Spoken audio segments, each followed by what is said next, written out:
So KEAM 2025 exam ഡേറ്റും ടൈമും വന്നു കഴിഞ്ഞു. സോ കൃത്യമായിട്ട് ഞാൻ കാണിച്ചു തരാം. So Kerala engineering entrance examination ഈ വർഷം നടക്കാൻ പോകുന്നത് 23-ാം തീയതി, 25-ാം തീയതി, 28-ാം തീയതി. ഓക്കെ, അപ്പോൾ 23-ാം തീയതി കുറച്ച് കുട്ടികൾക്കുണ്ടാവും, 25-ാം തീയതി കുറച്ച് കുട്ടികൾക്കുണ്ടാവും, 28-ാം തീയതി കുറച്ച് കുട്ടികൾക്കുണ്ടാവും. സോ കൃത്യമായിട്ട് മനസ്സിലാക്കുക, 2 മണി മുതൽ 5 മണി വരെ. ഓക്കെ, ഉച്ചയ്ക്ക് 2 മണി മുതൽ വൈകുന്നേരം 5 മണി വരെയൊക്കെ നിങ്ങളുടെ എക്സാം. അതേപോലെ ഫാർമസീൻ്റെ കേസാണ് 24-ാം തീയതിയും അതേപോലെ തന്നെ 29-ാം തീയതിയാണ്.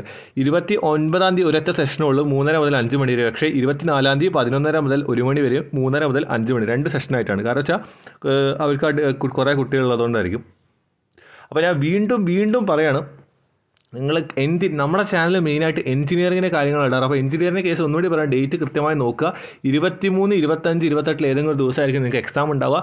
2 to 5 ആയിരിക്കും നിങ്ങളുടെ കുറച്ച് കുട്ടികൾക്ക് എന്താ 23-ാം തീയതി, കുറച്ച് കുട്ടികൾക്ക് 25-ാം തീയതി, കുറച്ച് കുട്ടികൾക്ക് 28-ാം തീയതി. ഓക്കെ, ഡിഫറൻറ്റ് ക്വസ്റ്റ്യൻസ് ഒക്കെ തന്നെയായിരിക്കും ഉണ്ടാവുക. കാരണം 3 മോഡായിട്ടാണ് നടക്കുക. അപ്പോൾ ഒരു കാര്യം കൊണ്ട് മനസ്സിലാക്കുക, നമ്മുടെ കീമിൻ്റെ എക്സാം കമ്പ്യൂട്ടർ ബേസ്ഡ് ടെസ്റ്റാണ്. എന്ന് വെച്ചാൽ CBT മോഡ്, JEE ഒക്കെ എഴുതുന്ന പോലെ കമ്പ്യൂട്ടറിൻ്റെ അകത്ത് ഓപ്ഷൻസും ഉണ്ടാവും, അതേപോലെ തന്നെ ക്വസ്റ്റ്യൻസും ഉണ്ടാവും. നമ്മൾ അവിടെ ഇരുന്നിട്ട് പെന്നിൽ ചെയ്തിട്ട്, ഇപ്പം OMR അല്ലാന്ന് എല്ലാവർക്കും അറിയാം, കഴിഞ്ഞ വർഷം മുതൽ CBT മോഡാണ്, കമ്പ്യൂട്ടർ ബേസ്ഡ് ടെസ്റ്റാണ്. ഒരു കാര്യം കൊണ്ട് മനസ്സിലാക്കുക, നിങ്ങളുടെ എക്സാം 2 മണിക്കാണെങ്കിലും നിങ്ങളുടെ പ്രത്യേക നോട്ടിഫിക്കേഷനിൽ കൊടുത്തിട്ടുണ്ട്, നിങ്ങളുടെ അറ്റ്ലീസ്റ്റ് ഒരു 12 മണിക്കെങ്കിലും അവിടെ എത്തിയിരിക്കണം. 2 മണിക്കൂർ, നിങ്ങളുടെ എക്സാമിന് 2 മണിക്കൂർ മുന്നേ നിങ്ങൾ എന്താണോ എൻട്രൻസ് ഹാളിൽ എത്തിയിരിക്കണം എന്നാണ് ഇവർ പറഞ്ഞു തരുന്നത്. ഓക്കെ, എൻട്രൻസ് ഹാൾ അല്ലെങ്കിൽ ആ ഒരു പറഞ്ഞിരിക്കുന്ന സ്കൂളോ അല്ലെങ്കിൽ എവിടെയാണോ പറയുന്നത് അവിടെ എത്തിയിരിക്കണം. ഒരു കാര്യം കൂടി ഞാൻ വീണ്ടും പറയുകയാണ്, ഈ ഡേറ്റുകൾ നോക്കിക്കുക. പിന്നെ ഞാൻ ഒരു കാര്യം കൂടി പറയാം, നമ്മുടെ ചാനലിൽ നമ്മൾ ഇനി വരുന്ന ദിവസങ്ങളിൽ മാത്സിൻ്റെ ഫോർമുല റിവിഷൻ ചെയ്ത് അപ്ലോഡ് ചെയ്യും. നിങ്ങളുടെ സപ്പോർട്ട് വളരെ കുറവാണ്, ഒരുപാട് പേര് വീഡിയോ കാണുന്നുണ്ട്, സബ്സ്ക്രൈബേഴ്സ് വളരെ കുറവാണ്.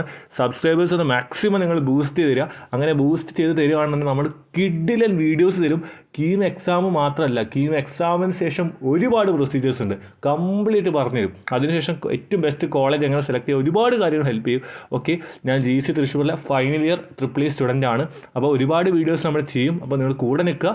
So thank you so much.